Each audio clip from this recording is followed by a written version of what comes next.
प्राकृतिक खेती की अलग जगह, और जो लोग यहाँ आए हैं यदि वो भी अभियान लेके अपने गांव में जाएंगे तो माननीय पूर्व विधायक के.पी. त्रिपाठी जी द्वारा जैविक खेती के लिए सिमरिया विधानसभा के किसानों को प्राकृतिक खेती के प्रोडक्ट हैं, आकर्षित करते हुए सीखना चाहते हैं तो जो जैविक खेती के लिए प्राकृतिक खेती के लिए माननीय पूर्व विधायक के.पी. त्रिपाठी जी द्वारा मुफ्त में बसामन मामा क्षेत्रीय किसानों को अपने खेतों में प्रयोग करिए। संबोधित किया जा रहा है। पिछले 2 सालों में हमारे जिला उपाध्यक्ष माननीय मनीष शुक्ला जी, के लोगों की है और सिमरिया के लोग से सुंदरलाल शर्मा जी, अमिताभ रामदास जी, मैं 2017-18 से कहता आ रहा हूँ नगर पालिका अध्यक्ष गीता सोनी जी खेती का हब बनाएंगे। और आज मंच पे विराजमान है। पूरे देश में इस अभियान को अभी जिस प्रकार से जैविक खेती के लिए सम्मेलन किया है, माननीय विधायक जी प्राकृतिक खेती सम्मेलन, जिसमें उन्होंने पूरे देश के जानकारी दे रहे हैं। या चैनल के माध्यम से देख रहे हैं, ये जन संवाद सिमरिया 84 न्यूज चैनल से आपको दिखाया जा रहा है। ये माननीय पूर्व विधायक के.पी. त्रिपाठी जी यहाँ पर इस प्रकार से किसानों के लिए जो आपको ट्रेनर्स ट्रेनिंग देंगे, प्राकृतिक खेती के लिए हर तरह की जीवामृत, घन जीवामृत, लोगों को आपको हम बता दें जानकारियां दे रहे हैं और लोगों से आग्रह कर रहे हैं कि जैविक खेती के लिए थोड़ा आप लोग भी करिए और क्षेत्र में सभी लोग को बताइए। हमारे माननीय विधायक जी, लेकिन हमने यहाँ का जो ब्रह्मास्त्र होता है वो बनाकर हमारे पिताजी ने उपयोग किया और एक भी धान में मक्खी नहीं लगी, कोई भी धान की फसल खराब नहीं हुई। हमारे पास 250 खाड़ी प्राकृतिक खेती वाली धान हुई है। तो इस तरह से प्रोडक्शन में कोई फर्क नहीं पड़ा। जब मैं मंत्री जी को बताता रहा हूं तो इन्होंने भी 5 एकड़ में, माननीय उप मुख्यमंत्री जी ने भी स्टार्ट किया है। और इसी तरह से 5-5 एकड़ में जो सक्षम किसान हैं वो 1 एकड़ में, जैसे अभी हम बड़ी हररई के राम भगत जी हैं, आप जानते हैं इस इलाके के बड़े किसान हैं। मैं उनसे पूछ रहा था राम भगत जी के आए हैं क्या बेटे सुजीत या कोई उनके, तो उनसे मैं आए थे वो लोग, तो मैंने उनसे पूछा तो उन्होंने कहा कि हम 5-10 एकड़ में अपने खाने के लिए बोते हैं, भले बहुत कम होता है। तो यदि वो प्राकृतिक खेती से आप अपने खाने के लिए प्रोडक्ट, हम कहते हैं 5 एकड़ भी जमीन है आपके पास, तो अपने खाने के लिए बोते हैं कि नहीं बोते, बोते हैं कि नहीं बोते, तो उसमें यदि आप 1 एकड़ 2 एकड़ में प्राकृतिक खेती करेंगे तो फसल उत्पादन में कोई प्रभाव नहीं पड़ता है। इसका ये हमारा प्रयोग किया हुआ है। यहाँ हम प्रयोगशाला बना रहे हैं, तो आप इसमें आके देखिए कि कैसे जन संवाद सिमरिया 84 न्यूज चैनल के माध्यम से दिखाया जा रहा है प्राकृतिक खेती प्रशिक्षण कार्यक्रम, आत्मनिर्भर भारत की आत्मनिर्भर खुशी।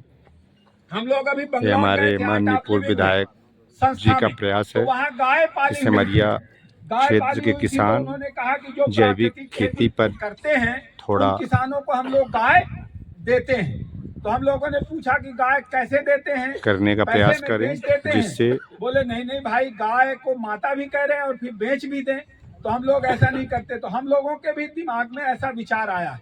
अभी हम लोगों ने बहुत बढ़िया बछिया 300-400 उसको जो छूटी हुई आती है उनको हमने डेवलप किया है, अच्छी गायें डेवलप की है।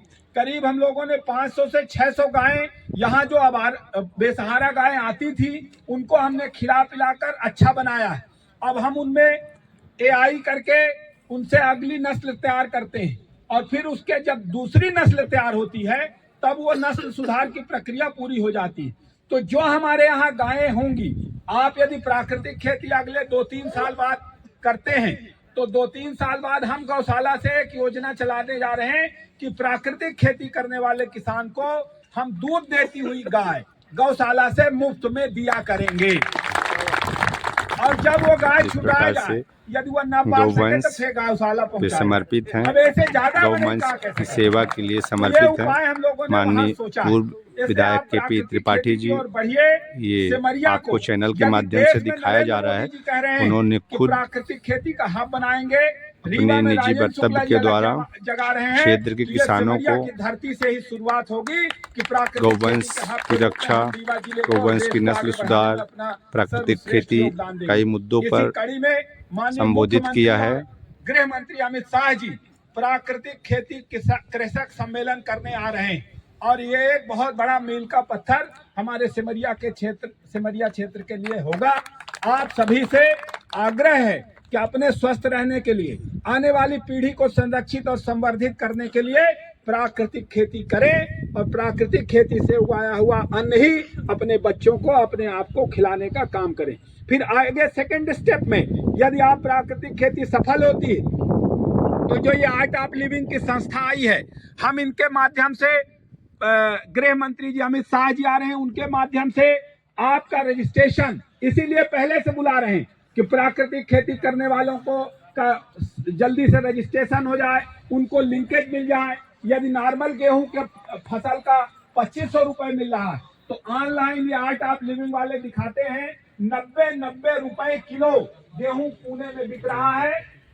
सऊदी अरेबिया, अमेरिका प्राकृतिक खेती से प्रोडक्ट जो उत्पादन किए जा रहे हैं वो सारे प्रोडक्ट डबल ट्रिपल दामों में विदेशों में भेजे जा रहे हैं। उसके लिए भी एक बहुत बड़ा हब हम यही गौशाला में जरूरत पड़ेगी। यदि आप लोगों ने उत्पादन किया तो हम यही सेंटर बना लेंगे, आपका प्रोडक्ट खरीद लेंगे, आपको लिंकेज उपलब्ध कराएंगे और किसानों को अधिक से अधिक दाम मिले इसकी चिंता करेंगे प्राकृतिक खेती में। और ये पूरा भरोसा है, इस बात को आप समझ लीजिए कि यदि आप अच्छा खाना चाहते हैं, प्राकृतिक खाना खाना चाहते हैं, अच्छा प्रोडक्ट खाना चाहते हैं तो रीवा के जितने बड़े उद्योगपति हैं, जितने बड़े बिजनेसमैन हैं, वो बढ़िया नहीं खाए चाहे का दुनिया में नहीं खाए चाहे तो वो पैदा नहीं कह सके।